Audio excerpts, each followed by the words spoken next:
बोलो भोलेनाथ भगवान की जय, माता पार्वती नंदी बाबा की जय। श्री शिवाय नमस्तुभ्यम, श्री शिवाय नमस्तुभ्यम। भक्तिगण भगवान शिव कथा के रसतत्व का ध्यान से श्रवण करें एवं भगवान शिव पर दृढ़ भरोसा करें।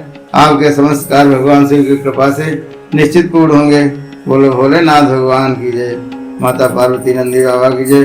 दुख पड़ने पर दुखी नहीं होना चाहिए तथा शिव में भरोसा करना चाहिए तथा थोड़ा दुख देकर कष्ट भावी शिव समाप्त कर देते हैं। ये शत्रुघ्न संहिता पेज नंबर 2 खंड पेज नंबर 181 पे साफ साफ वर्णित है। बोलो भोलेनाथ भगवान की जय, माता पार्वती नंदी बाबा की जय। श्री शिवाय नमस्तुभ्यम, श्री शिवाय नमस्तुभ्यम, श्री शिवाय नमस्तुभ्यम। अथ खड्विंशो अध्याय त्र्यंबकेश्वर ज्योतिर्लिंग तथा गौतमी गंगा के प्रादुर्भाव का आख्यान। सूत जी बोले, हे द्विजो, उस समय स्त्री सहित गौतम के द्वारा इस प्रकार प्रायश्चित करने पर शिव जी प्रसन्न होकर पार्वती जी तथा अपने गणों के साथ प्रकट हो गए। इसके बाद प्रसन्न हुए कृपा निधि शिव जी ने कहा, हे महामुनि, मैं आपकी उत्तम भक्ति से अत्यंत प्रसन्न हूँ, आप वर मांगिए।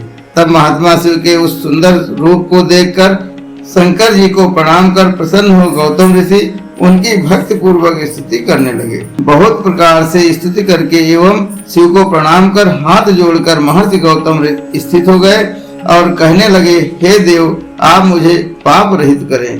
सूत जी बोले, उन महात्मा गौतम का यह वचन सुनकर शिव जी ने अत्यंत प्रसन्न हो यह वचन कहा। शिव जी बोले, हे मुने, आप सदा धन्य हैं, कृतकृत्य हैं तथा निष्पाप हैं। इन दुष्ट आत्मा पापी ऋषियों ने निश्चय ही आपके साथ छल किया है। जब आपके दर्शन मात्र से लोग निष्पाप हो जाते हैं, तब मेरी भक्ति में निरत रहने वाले आप किस प्रकार पापी हो सकते हैं। हे मुनि, जिन दुष्टों ने आपके प्रति उपद्रव किया है वे ही पापी दुराचारी और हत्यारे हैं। इनके दर्शन से दूसरे लोग पापी हो जाएंगे। ये लोग कृतघ्न हैं, इनका कोई प्रायश्चित नहीं है। सूत जी बोले, हे विप्रो, ऐसा कहकर सज्जनों को सुख देने वाले तथा असज्जनों को दंड देने वाले शिव जी ने उनसे ऋषियों के बहुत से दुष्चरित्रों का वर्णन किया। शिव जी की बात सुनकर महर्षि गौतम अत्यंत आश्चर्यचकित हो गए और उन्होंने हाथ जोड़कर शिव जी को भक्ति पूर्वक प्रणाम करके पुनः कहा। गौतम बोले, हे महेश्वर, उन ऋषियों ने मेरा बहुत बड़ा उपकार किया है। यदि वे ऐसा न करते तो आपका दर्शन कैसे होता। वे ऋषि धन्य हैं जिन्होंने मेरा अत्यंत कल्याण किया। उनके दुराचार के कारण ही मेरा बहुत बड़ा स्वार्थ सिद्ध हुआ है।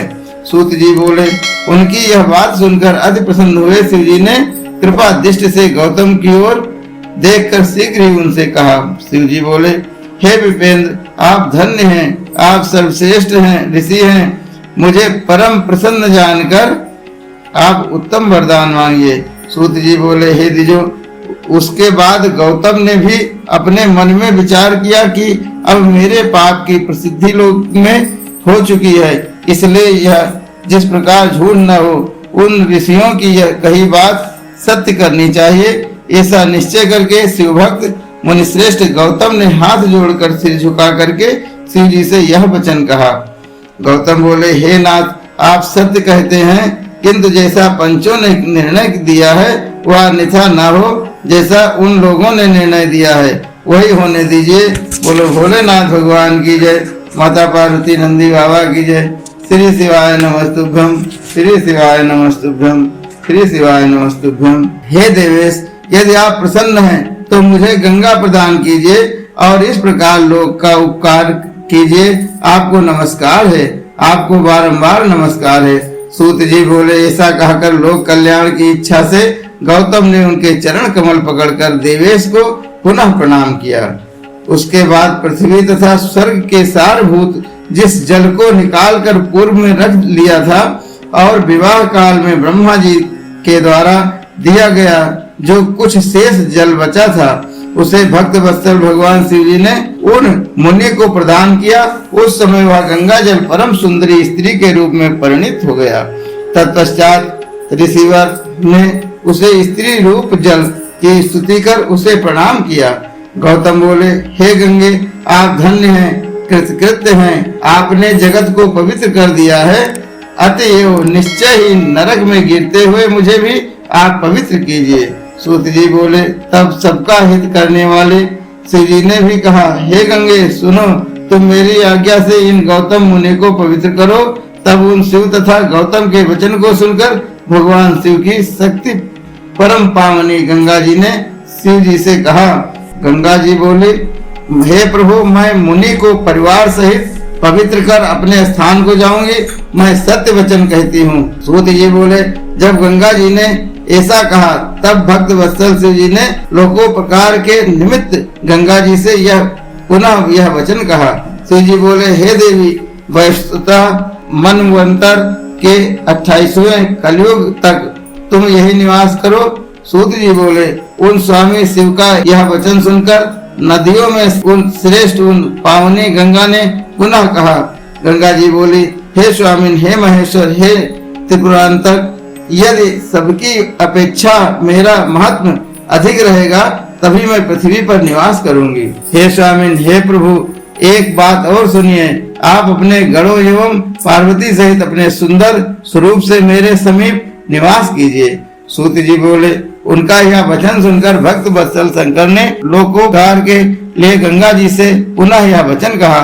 शिव जी बोले, हे गंगे, तुम धन्य हो। सुनो, मैं तुमसे पृथक नहीं हूँ, फिर भी मैं यहाँ निवास करता हूँ और तुम भी निवास करो। सूत जी बोले, इस प्रकार स्वामी सदाशिव की बात सुनकर गंगा ने प्रसन्नचित होकर उनकी आज्ञा स्वीकार कर ली। इसी बीच देवता, प्राचीन ऋषि, पितर, अनेक सुंदर तीर्थ एवं विविध क्षेत्र सभी ने वहां आकर गौतम, गंगा तथा गिरीश की जय जयकार करते हुए आदर पूर्वक उनका पूजन किया।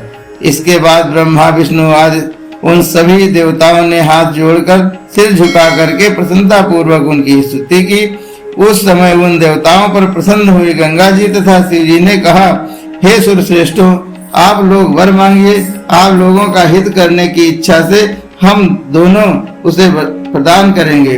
देवता बोले, हे देवेश, यदि आप प्रसन्न हैं, और हे गंगे, यदि आप भी प्रसन्न हैं, तो हम लोगों के तथा मनुष्यों के हित के लिए कृपा पूर्वक यही निवास करें। गंगा जी बोली, हे देवताओं, तुम लोग स्वयं ही लोकोपकार के निमित्त यहाँ निवास क्यों नहीं करते? मैं तो गौतम को पवित्र कर जहाँ से आई हूँ वहीं चली जाऊंगी। आप लोगों में मेरा वैशिष्ट किसी प्रकार जाना जा सके, यदि उसे प्रमाणित करो तब मैं निश्चय ही यहाँ निवास कर सकती हूँ। सभी देवगण बोले, जब सबके परम सहद बृहस्पति सिंहराज पर स्थिर रहेंगे तब हम सभी लोग आपके समीप आएंगे, इसमें संशय नहीं है। बोलो भोलेनाथ भगवान की जय, माता पार्वती नंदी बाबा की जय। श्री शिवाय नमस्तुभ्यम, श्री शिवाय नमस्तुभ्यम। हे सर द्वारे इस लोक में 11 वर्ष पर्यंत लोगों का जो पाप प्रचलित होगा, इससे जब हम लोग मलिन हो जाएंगे तब हे प्रिय, उस पाप को धोने के लिए हम लोग निश्चित रूप से आपके पास आएंगे। हे महादेवी, हम लोग आदर पूर्वक सत्य कह रहे हैं। हे सरिद्रे, लोगों पर अनुग्रह करने तथा हम लोगों का हित करने के लिए आपको एवं शंकर जी को जो भी यही रहना चाहिए। जब तक बृहस्पति सिंहराज पर रहेंगे तब तक हम लोग भी यही निवास करेंगे और तीनों समय आपके जल में स्नान करके तथा शिव जी का दर्शन करके अपने संपूर्ण पापों से मुक्त होंगे और पुनः आपकी आज्ञा से अपने अपने स्थान को चले जाएंगे, इसमें संदेह नहीं है। सूत जी बोले, इस प्रकार महर्षि गौतम तथा उन देवताओं के द्वारा प्रार्थना किए जाने पर वे शंकर जी प्रेम पूर्वक वहीं स्थित हो गए और वे गंगा जी भी स्थित हो गयी। वहां पर वे गंगा जी गौतमी नाम से प्रसिद्ध हुई तथा वह शिवलिंग त्र्यंबक नाम से विश्व में विख्यात हुआ, जो महापात का भी नाश करने वाला है।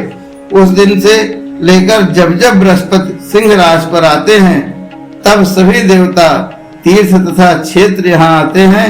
पुष्कर आदि समस्त सरोवर, गंगा आदि सभी नदियां एवं विष्णु आदि देवगण गौतमी तट पर निवास करते हैं। ये जब तक वहाँ रहते हैं तब तक अपने स्थान पर उनके सेवन का फल प्राप्त नहीं होता और जब वे अपने अपने निवास पर चले जाते हैं तभी उनकी उपासना का फल प्राप्त होता है। यह त्र्यंबक नाम से प्रसिद्ध ज्योतिर्लिंग गौतमी के तट पर स्थित है। और महान पापों का नाश करने वाला है। जो इस त्र्यंबकेश्वर नामक ज्योतिर्लिंग का भक्ति पूर्वक दर्शन, पूजन, प्रणाम एवं स्तवन करता है वह सभी प्रकार के पापों से मुक्त हो जाता है। बोलो त्र्यंबकेश्वर भगवान की जय, बोलो भोलेनाथ भगवान की जय। गौतम के द्वारा पूजित यह त्र्यंबक नामक ज्योतिर्लिंग इस लोक में संपूर्ण कामनाओं को देने वाला तथा परलोक में उत्तम मुक्ति प्रदान करने वाला है। हे मुनीश्वरों, जो आप लोगों ने मुझसे पूछा था उसे मैंने कह दिया। अब आप लोग और क्या सुनना चाहते हैं उसे मैं कहूँगा, उसमें संदेह नहीं है। बोलो भोलेनाथ भगवान की जय, माता पार्वती नंदी बाबा की जय। श्री शिवाय नमस्तुभ्यम, श्री शिवाय नमस्तुभ्यम। भोलेनाथ दया करना, मैं तेरे भरोसे हूँ। भोले बाबा कृपा करना, मैं तेरे भरोसे हूँ। तेरा ही दिया मैंने खाया पिया है, तेरा शुक्रिया है, तेरा शुक्रिया है। मुझे भोले बाबा ने सब कुछ दिया है, तेरा शुक्रिया है, तेरा शुक्रिया है। हर हर महादेव, हर हर महादेव, हर हर महादेव।